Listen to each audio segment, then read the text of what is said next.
Frazier. Down goes Frazier.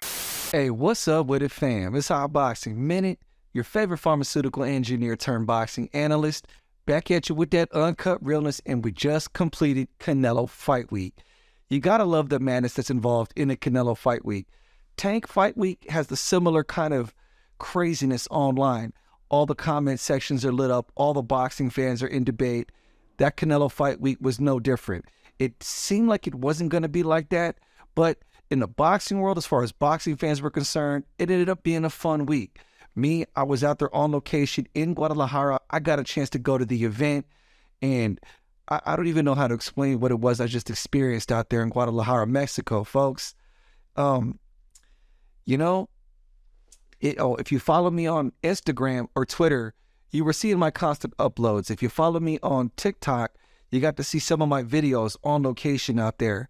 So I didn't get a chance to post too much on YouTube. I didn't have enough time, so I was too busy just trying to get around to all the media events, get a chance to hang out with all my friends because I had so many friends out there in Guadalajara. But let me tell you this, man, that fight that Canelo had out there, what was it called? Estadio Akron. Okay, so we just got done wrapping up Canelo Fight Week. I was down there in Guadalajara, Mexico. I saw Canelo Alvarez fight in front of 60,000 people at Estadio Akron, and that was one of the most amazing moments I've ever experienced as a boxing fan. Now, mind you, folks, I'm very active in my city's boxing scene. I roll with the amateurs. I'm at amateur events, club-level events. You see me at the top-ranking Golden Boy events. I'm always there with my camera interviewing people. San Diego, Los Angeles, Tijuana. I have never seen anything like what I saw at that event in Guadalajara. I didn't know that Canelo had gas stations. I didn't know he had alcohol. I didn't know his face was plastered all over billboards out there in Guadalajara.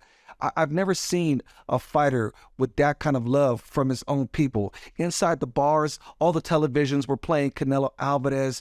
They love him out there. It was crazy to be inside an arena packed with 60,000 fans. And I even saw fans from the UK. There were John Ryder fans out there waving their UK flags, folks.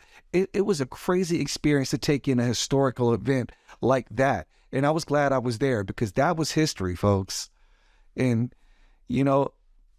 when it comes to someone like Canelo Alvarez packing another stadium, to see the face of boxing fight in a foreign country, it doesn't happen that often in boxing, folks. The last time the face of boxing fought in a foreign country was Julio Cesar Chavez in '93 when he fought at Estadio Azteca in front of 130,000 people. He knocked out Greg Haugen.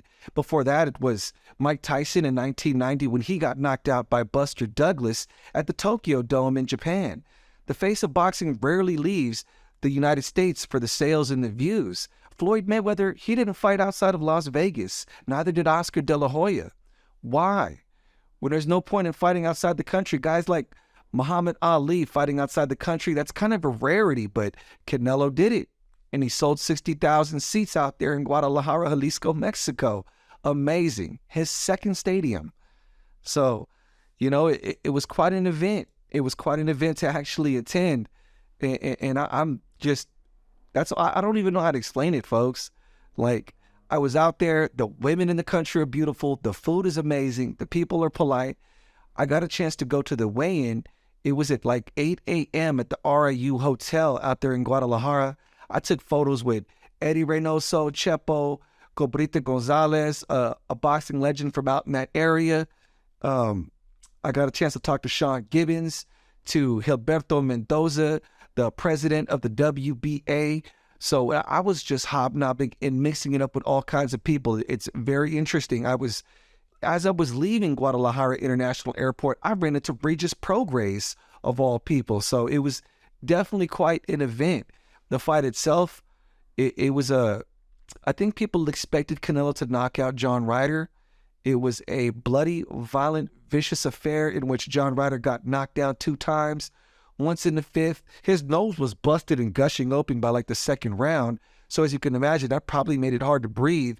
And then there was another moment in the 9th round that didn't count as a knockdown apparently, but it was clear he got knocked down twice. Regardless, John Ryder made it to the final bell. He got the unanimous decision. Canelo did.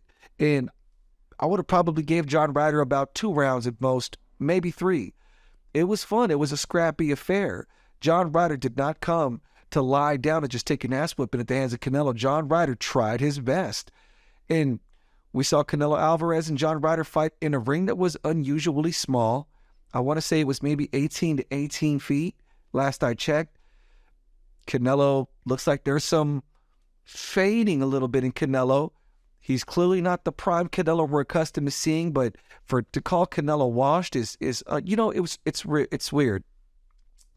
So the double standards in boxing are always fascinating. Canelo starched John Ryder. I might have gave John Ryder 2 rounds, maybe 3 at the most. It was a fun, action-packed affair. There was blood everywhere. Canelo got the unanimous decision win, and now everybody's saying Canelo was washed. It's beyond my mind. I'm not a biased boxing fan, so I don't even understand that mentality. Maybe that's the price of greatness. When David Benavidez went the full distance with Caleb Plant, I didn't hear anybody say that David Benavidez was washed. Canelo knocked out Caleb Plant. Blows my mind.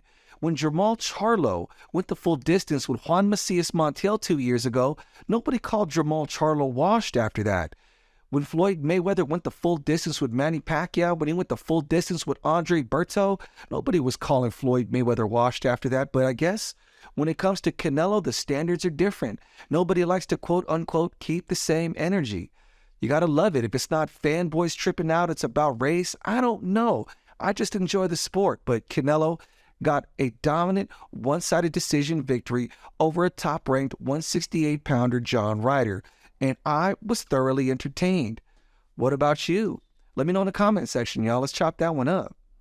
Now, John Ryder coming into this fight with Canelo wasn't really a fighter most casual American boxing fans were familiar with, and that's to be expected. I remember when I was doing the reviews and analysis in the build-up to the Bivol versus Canelo fight, and everyone was calling Bivol a Eurobomb. And I was even getting attacked in my own comment sections for saying that Bivol was very likely to cause an upset against Canelo, at the very least, to be taken as a serious threat. Oh, I got the receipts. Oh, now all of a sudden people recognize Bivol's greatness, but no, coming into this, people thought John Ryder was going to be a scrub. And because John Ryder went all 12 rounds against the face of boxing, people think that Canelo was washed. Hey, believe what you want to believe. It is what it is. I knew going into this that John Ryder was one tough dude. Coming into this fight with Canelo Alvarez, John Ryder had earned that position. He had beat Danny Jacobs. He had beat Zach Parker. Now, if you don't know, Zach Parker was the guy that was originally supposed to fight Demetrius Andrade for the WBO title eliminator to get that mandatory crack at Canelo. So could you imagine, had Demetrius Andrade not pulled out of that fight with Zach Parker, which I don't even know why he pulled out of the fight. That's not really the kind of content that I do on my platform, but he pulled out of the fight, and had he not, he could have been the one that probably beat Zach Parker and been the one in that stadium fighting Canelo Alvarez, the fight he'd been trying to get for years. But it is what it is. It was John Ryder, and John Ryder was one tough dude. John Ryder would have been easily one of the top wins for guys like David Benavidez, for guys like Jermall Charlo, for guys like Demetrius Andrade. Fighting John Ryder would have been one of their toughest tests. But for Canelo, oh no, John Ryder was just another Eurobomb. You can never please boxing fans. It's the most unreal situation. So, yeah, I'm proud to say I was there in Guadalajara. I've never traveled to another country for a fight, let alone a stadium fight with 60,000 plus people in there. That's the second stadium, right? I mean, before that he did AT&T or whatever that is in Texas, where he broke Billy Joe Saunders' eye socket. 70,000 people packed it. Canelo Alvarez, the pay-per-view sales machine. We all know Mayweather versus Canelo sold 2.2 million. His first fight with Triple G, 1.3 million. His second fight with Triple G, 1.1 million. International sales for that third fight with Triple G were in excess of 1 million. He did over 1 million against Chavez Jr. Altogether, Canelo has sold in excess of 10 million pay-per-views. And I don't know what the numbers are going to be for this John Ryder fight. It wasn't really a popular fight amongst the casual boxing fans, so I'm guessing about 300,000 probably. And 300,000 would be a great performance from a domestic USA act. Tank Davis, aside from him, Tank Davis just sold 1.2 million with Ryan Garcia. Prior to that, it was 70,000 with Hector Luis Garcia. But hats off to Tank Davis. Hopefully he fights tough competition and he can maintain those pay-per-view numbers and he could be the next face of boxing. It looks very promising for him, but Canelo Alvarez is still that guy for the time being. Now, it was an interesting fight, and I don't know about what's next for Canelo Alvarez, to be honest, after this fight against John Ryder. He seems very fixated against fighting Dimitri Bivol, but we all saw that first fight against Dimitri Bivol. He essentially got starched. I think I might have gave him 2 rounds, maybe 3. Clearly, he doesn't like where his style doesn't work well against movers like Erislandy Lara, Floyd Mayweather. So I think he should go in the total other direction and fight David Benavidez or Jermall Charlo or Demetrius Andrade. Take them all one right after another. Stylistically, I think they're an easier fight than Dimitri Bivol is, or at the very least, their resumes aren't as accomplished as Bivol is. So, hey, go in that direction, but he's his own man. He's the face of the sport. He's going to do whatever it is he feels. If his pride tells him to fight Dimitri Bivol again, then it is what it is. I'm going to watch. I'm easily entertained, though. But yeah, I think he should fight David Benavidez next. That's a much easier fight stylistically than Dimitri Bivol. What do you think? Let me know in the comment section. Hit that like button, by the way, folks. John Ryder, I don't know what's up for John Ryder. It's been a great career. If anything, he overachieved. I was kind of cool to see all those Europe fans, all those UK boxing fans were out there en masse at the stadium to support their boy John Ryder, but he just didn't have enough skill set to do what needed to be done against a talent like Canelo Alvarez. He could hang his head high. What, $2 million, I think at the least is what he got paid for that fight. That's not a bad paycheck to have. But yeah, so that was Canelo Alvarez, another Canelo Alvarez fight week against John Ryder. And since we are on the topic of Canelo Alvarez in his recent fight week in a stadium, Billy Joe Saunders just announced on his Instagram page that he's going to make a comeback into boxing.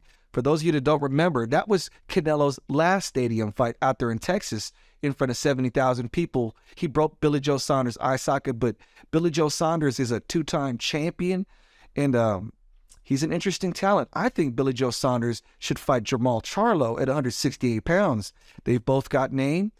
They both are champions or were champions at one time. It'd be a great fight stylistically, I think, and they both have been inactive for about 2 years. Let me see that, please. I don't ask for much. Give me Billy Joe Saunders versus Jermall Charlo, please. I think that'd be a fascinating fight. What about you? What do you think? Anyways, that's about all the time I got right now for this video. I just want to talk about the Canelo Alvarez fight and my thoughts on it. What did y'all think about that fight? What do you think about Billy Joe Saunders versus Jermall Charlo? Let me know in the comment section, y'all. Let's chop this up. Anyways, this is Hot Boxing Minute, the future of boxing analysis on TikTok and YouTube. Hit that follow. Peace.